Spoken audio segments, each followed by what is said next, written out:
যারা বিভিন্ন সমস্যায় রয়েছেন তাদের নিয়ে আজকের আলোচনা। সমস্যাটা কি?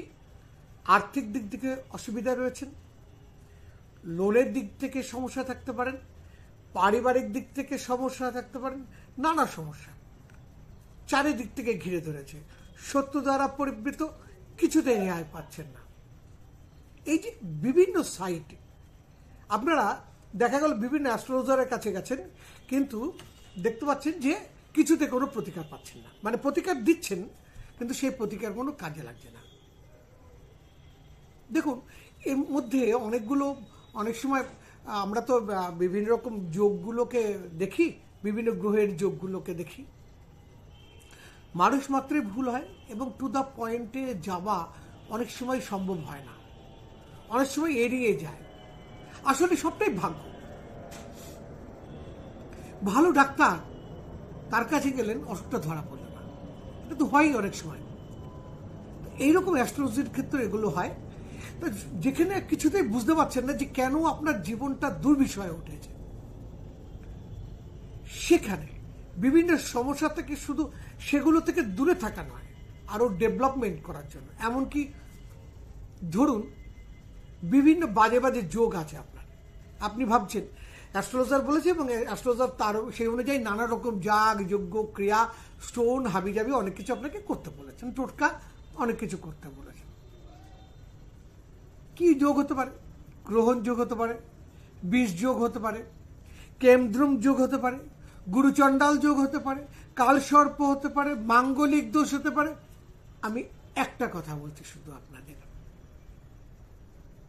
করেই দেখুন না। যে কোনো প্রতিকার করার আগে এই কাজটা করে দেখুন। এইগুলো থাকলে তো মিটে যাবে, আমি সেগুলো কথা আসছি না। এগুলো থাকলে এগুলো আপনার মিটবে, সমস্যাগুলো মিটবে। কিন্তু আমি বলছি অনেকবার চেষ্টা করেও কিছুতেই সমস্যা সমাধান হচ্ছে না। এগুলোর বাদ দিয়ে, এগুলো তো মিটবে, এগুলোর বাদ দিয়েও যদি দেখেন কোথাও সমস্যার কোনো সমাধান পাচ্ছে না, তাহলে আমার দেওয়া আজকের টোটকাটি কাজ করুন এবং 3 থেকে 4 সপ্তাহ পরে আমাকে বলুন, উপলব্ধ করুন ব্যাপারটা। আগে বুঝতে হবে, মানুষ ভালো থাকলে বোঝে না, খারাপ থাকলে বুঝে। এটা স্বাভাবিক ঘটনা। ব্যথা হলে তো তবে তো বোঝা যায় অঙ্গটা অসুবিধা হয়েছে, ব্যথা না হলে তো অঙ্গটা বোঝা যায় না, সবার ক্ষেত্রেই তাই। তাহলে এক্ষেত্রে আপনারা কি করবেন? একটু আতপ চাল বাটা নিন, সামান্য সাদা চন্দনের গুঁড়ো বা সাদা চন্দন লেই করে মিশিয়েও নিতে পারেন। এবার এটাকে দিয়ে গঙ্গা জল বা এমনি কোনো শুদ্ধভাবে নেওয়া কলের জল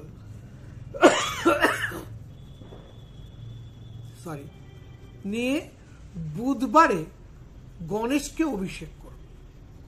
অভিষেক মানে হচ্ছে গণেশকে স্নান করানো। যদি গণেশ মাটির হয় তাহলে তো পারবেন না, ছবির থাকলেও পারবেন না। যদি কোনো রকম কোনো পদার্থের তৈরি হয় তাহলে আপনার পক্ষে সম্ভব। যদি না থাকে তাহলে আপনি কি করবেন? একটা তামার পাত্র বা কোনো পাত্র নিয়ে লাল চন্দন দিয়ে গং গণেশ্বর গং লিখে নিন, লাল চন্দন দিয়ে বা কোনো লাল রং দিয়েও লিখে নিতে পারেন বরাবরের জন্য। তাহলে আর ধুলো না, মুছলো না, মানে জলে দিলে আর উঠবে না রংটা দিলে। এবার এই 10 বার ওম গং গণপতায় নমঃ বলুন, আপনার মনের দুঃখের কথা বলুন, বলে আর বলুন আমার উপরে যত রকম গ্রহের যা যা কুফল আছে তোমাকে এই সন্তুষ্টি করলাম এই স্নানের দ্বারা, তুমি সন্তুষ্ট হয়ে আমাকে এখান থেকে উদ্ধার করে আমাকে শুভভাব ফিরিয়ে দাও। এটা আপনার মতো করে বলুন। বলে এই জলটাকে ঢালুন, মিশ্রণটাকে আমি কি বলেছিলাম, আতপ চাল বাটা চন্দনের গুঁড়ো বা চন্দনের লেই করে নেওয়া জলের সঙ্গে মিশিয়ে ঘটে দিয়ে ঢালুন। এবার ওই জলটাকে পরে কোনো ভালো কোনো জায়গায় ফেলে দেবেন, কোনো কাঁটাযুক্ত গাছের নিচে, সাদা কষযুক্ত গাছের নিচে বা তুলসী গাছের নিচে ফেলবেন না, পবিত্র জায়গায় ফেলবেন।